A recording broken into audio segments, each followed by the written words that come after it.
안녕하세요. 대박파파입니다. 오늘은 HD 현대마린 솔루션 정보를 가지고 왔습니다. 대형 종목이고 한 주당 가격이 높기 때문에 꽤 괜찮은 수익도 기대할 수 있을 것이라 생각됩니다. 4월 공모주 일정입니다. 현대마린 솔루션이 4월 26일에 청약을 실시합니다. 환불일은 4일이고요. 그래서 앞에 있는 이 코칩과 비교해서 비례 청약을 하셔야 합니다. 곧 비교 영상도 만들어 보도록 하겠습니다. HD 현대마린 솔루션은요, 바로 이러한 사업들을 하고 있는데 그 중에서도 이 AF 솔루션, 선박 부품 서비스 이러한 사업을 가장 중점적으로 하고 있습니다. AF 솔루션이라고 하면요, 선박이 하나 건조되고 되면 폐 선박할 때까지 약 25년의 선박 수명이 있습니다. 그런데 주로 한 5년 정도에 한 번씩 정기 검사를 받으면서 유지 보수를 해야 한다고 합니다. 그래서 한번 관리에 들어가면 이 선박이 폐 선박이 될 때까지 약 25년간 계속해서 수익이 발생할 수 있는 그런 아주 괜찮은 사업 모델로 보입니다. 더군다나 이 HD 현대그룹에서 이 HD 현대그룹에서 만드는 선박의 애프터마켓을 독점 사업자로 가지고 있기 때문에 굉장히 경쟁력이 있다라고 볼 수 있습니다. 그 이유 중에 하나가 바로 이 HD 현대중공업이 대형 엔진 및 중형 엔진에서 점유율이 세계 1위를 가지고 있기 때문입니다. 그래서 이 HD 현대중공업에서 만든 엔진을 유지 보수하는 것을 HD 현대마린 솔루션이 가져가면서 아주 경쟁력 있게 성장을 할 수 있는 그런 모습입니다. 그래서 이 캡티브라고 하는 HD 현대 관련된 매출을 보시면 98%로 굉장히 높은 것을 볼 수가 있습니다. 그리고 사업의 구조 중에서 벙커링이라고 하는 게 있는데요. 이것은 이 선박이 출항할 때 기름을 공급하는 것입니다. 하지만 최근에는 이 기름 같은 경우 이 탄소가 많이 나오기 때문에 배출 저감을 위해서 각종 규제가 많이 붙고 있습니다. 그래서 이 벙커링 사업은 앞으로 조금씩 하향할 것으로 예상이 되고, 그에 반대급부로 친환경 관련된 사업이 굉장히 올라갈 것으로 보입니다. 다행히도 HD 현대마린 솔루션은 이 벙커링 사업만 하는 것이 아니라 앞에서 보신 것처럼 친환경 개조 등 그리고 디지털 솔루션까지 다른 친환경 관련된 사업도 하고 있기 때문에 이러한 벙커링에 하향되는 사업을 상쇄할 수 있는 새로운 사업도 하고 있다라고 보시면 되겠습니다. 그 중에서 이 친환경 개조 사업 같은 경우 세 가지의 장점이 있다고 하는데, 설계 역량, 가격 경쟁력, 그리고 턴키 방식의 수행 능력이라고 합니다. 이 턴키 방식이 인테리어 하신 분들은 많이 들으셨을 텐데, 인테리어 할 때도 우리가 뭐 도배, 장판, 전기, 목수 이렇게 다 부르면, 우리가 따로따로 부르면 이것저것 알아볼 게 많고 엄청 힘들잖아요. 그래서 많은 분들이 인테리어 업자한테 이렇게 맡기면 이 인테리어 업자가 이런 식으로 다 섭외를 해와서 인테리어 공사를 합니다.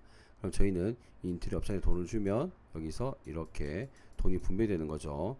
이런 식으로 선박 개조도 인테리어 업자의 그런 역할을 HD 현대마린 솔루션이 함으로써 턴키의 사업 모델을 가지고 있다고 합니다.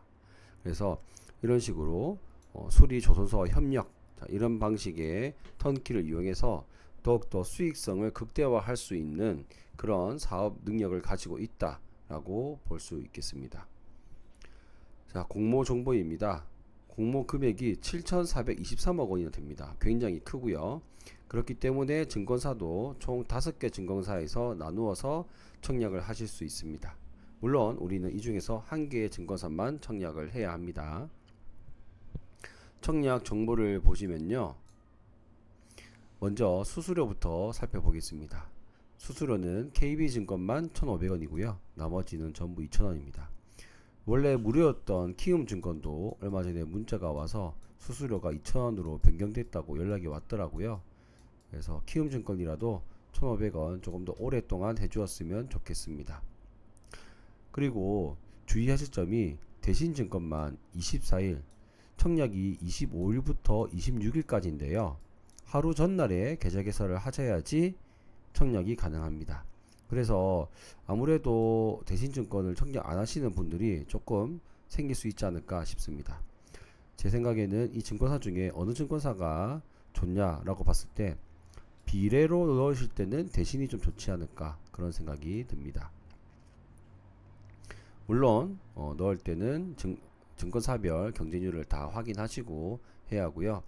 대신증권을 개설하려고 하시는데 만약에 2주간 계좌 개설 제한에 해당되시는 분들은 우리은행 어플이 있습니다. 우리은행 계좌가 있고 우리 원뱅킹 어플이 있으시면 여기 들어가셔서 연계 계좌 개설이 가능하십니다. 이번 매출에서요 9주 매출이 있습니다. 통상적으로 9주 매출을 안 좋게 얘기하는데요. 다행히 대주주의 9주 매출이 아닙니다. 대주주의 9주 매출이 아니고 기존에 투자가 들어왔던 KKR이라고 하는데요. 그 KKR 파트너스에서 여기 가지고 있던 주식에 약 3,700억 원어치 정도를 엑시트합니다. 물론 그것보다 더 많은 주식이 남아 있지만 요거 남아 있는 것은 이제 의무 보유 확약이 걸렸기 때문에 상장일에 영향을 주지는 못합니다. 구주 매출은 일반적으로 안 좋지만 이번 구주 매출처럼 재무적 투자자는 어차피 상장 당일에 매도를 많이 하잖아요. 이렇게 미리 구주 매출로 하면은 우리 입장에서는 상장 당일에 파는 것보다는 더 괜찮은 상황이라고 보시면 되겠습니다. 우리 사주조합 물량이 꽤 많습니다. 그런데 이게 한 주가 고가의 주식이잖아요. 그리고 공모 규모도 크고 그 큰 규모에서 20%나 우리 사주 조합에 이제 배정이 됐는데요. 약 1,400억 원이 넘습니다. 그런데 지금 네이버에서 검사가 아니고 검색을 해보니 직원 수가 약 450명밖에 안 됩니다. 이랬을 경우 1인당 한 2억에서 3억 정도가 필요할 텐데요. 과연 이게 다 소화가 될까? 아무래도 미달 가능성이 있지 않을까? 그렇게 생각이 됩니다. 더군다나 이 블라인드에 가서 보시면은 굉장히 회사 평판이 좋지가 않습니다. 그래서 이 기존 직원들의 썩 애사심이 없다면 우리 사주 조합 물량은 미달될 가능성이 조금 더 높아지지 않을까 생각이 됩니다. 주주 구성을 보시면요, 아까 말씀드렸듯이 구주 매출을 하고 남는 주식은 6개월 의무 보유 확약이 걸려 있습니다. 그리고요, 시가총액이 꽤 크고 유통 물량이 6천억 원이 됩니다. 하지만 16%로 비율이 낮고요. 그리고 기존 주주가 0원인 게 굉장히 메리트가 있습니다. 기존 주주가 없기 때문에 상장 당일에는 시세 흐름이 조금 덜 나쁘지 않을까 그렇게 생각이 됩니다. 그리고 주식 매수 선택권은 이제 12월 달에 행사할 수 있기 때문에 상장 당일에는 영향을 끼치지 못합니다. 유사기업과 비교해서 총 4개의 기업을 비교하였습니다. 그래서 퍼가 31이 나왔는데요. 그 중에서 가장 높은 게 한국조선해양인데 이 36.5나 됩니다. 이 한국조선해양은 사실 적자를 면치 못하다가 나왔던 같은 그룹에 있는 기업입니다. 이렇게 2년간 굉장히 큰 적자를 하다가 겨우 돌아섰고 일시적 매출로 인한 단기 순이익이란 말이 있는데 이렇게 비교를 해버리니까 굉장히 밸류에이션이 높아진 그런 느낌이 듭니다. 그리고 다른 세 개의 회사 역시 주 매출인 AM 매출 비중이 굉장히 낮은 편이고 그리고 대규모 설계비가 요구되는 장비 제조 사업 등을 하고 있기 때문에 매출하고 나오는 사업 구조가 다르다고 볼 수 있습니다. 네, 사업 구조가 다릅니다. 그렇기 때문에 31.5는 굉장히 조금 욕심을 부리지 않았나 생각이 되고요. 그렇게 평가했을 때 주단 평가가액이 106,113원인데요. 이것을 할인을 조금 적용을 해서 한 20% 정도 할인을 해서 83,400원의 밴드 상단이 나왔습니다. 밴드 상단을 기준으로 삼는 이유는 대부분 밴드 상단 이상 공모가가 결정되기 때문입니다. 그래서 상단 기준으로 PER을 계산해 보니 24 정도가 나왔고요. 조선 관련 이제 업종을 가지고 있는 기업들이 31, 24 이거는 조금 고평가 영역으로 가지 않았나 하는 생각이 듭니다. 저는 그렇게 생각했는데 이 회사에서는 그렇게 생각하지 않는 것 같습니다. 왜냐면 여기에 이번에 기자 간담회 이런 것을 했는데요. IR 담당하시는 이 상무님께서 회사의 고성장, 고수익, 높은 안정성 등을 놓고 봤을 때 프리미엄을 받아야 한다라고 이야기를 하고 있습니다. 그래서 제가 봤을 때는 이미 프리미엄을 받고 있는 것 같은데 회사 입장에서는 그렇지 않다라고 생각을 하고 있는 것 같습니다. 그래서 이 성기종 상무님 그 지인분들이 좀 상장을 하고 좀 사주셨으면 좋겠습니다. 네, 상장 이후에 조금 사주셨으면 좋겠고요.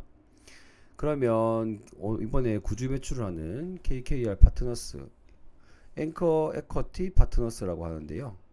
KKR이라고 하는데 2020년도에 6,300억 원으로 이제 1조 7천억 원을 38% 1조 7,200억 원에 38%를 6천억에 샀습니다.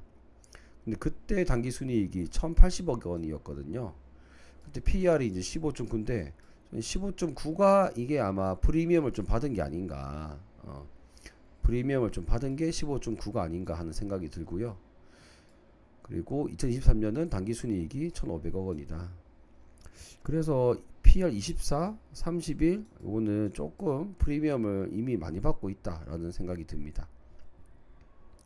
정리하겠습니다. AM 사업 그리고 큰형님 HD 현대그룹의 뒷배를 든든하게 받아서 성장을 잘 하고 있는 기업이라고 생각됩니다.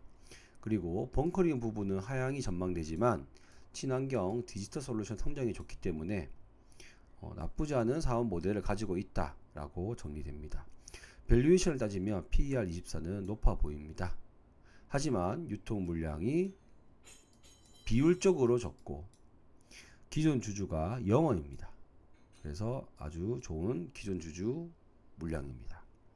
그리고 한 주 가격이 크기 때문에 한 주만 받고 30%만 상장 뻥튀기가 돼도 치킨이 가능합니다. 이런 상황에서는 저희가 굳이 청약을 피할 필요가 없다라고 생각이 됩니다. 어차피 많이 받기도 힘듭니다. 한 주, 두 주 받기 때문에 이런 경우 밸류에이션이 조금 높아 보여도 상장 당일날 조금만 펌핑 받아주면 30-40% 올라가는 것은 금방입니다. 그렇기 때문에 상장 당일날 단타 이런 건 안 하겠지만 이것을 청약까지 미룰 필요는 없다. 그래서 저는 아마 좀 많은 돈을 가용할 수 있는 현금을 다 이용해서 이제 청약이 들어가지 않을까 생각이 듭니다. 이렇게 해서 오늘 조금 길게 설명드렸고 다음부터 더 간단하고 명료하게 준비해 오도록 하겠습니다. 감사합니다.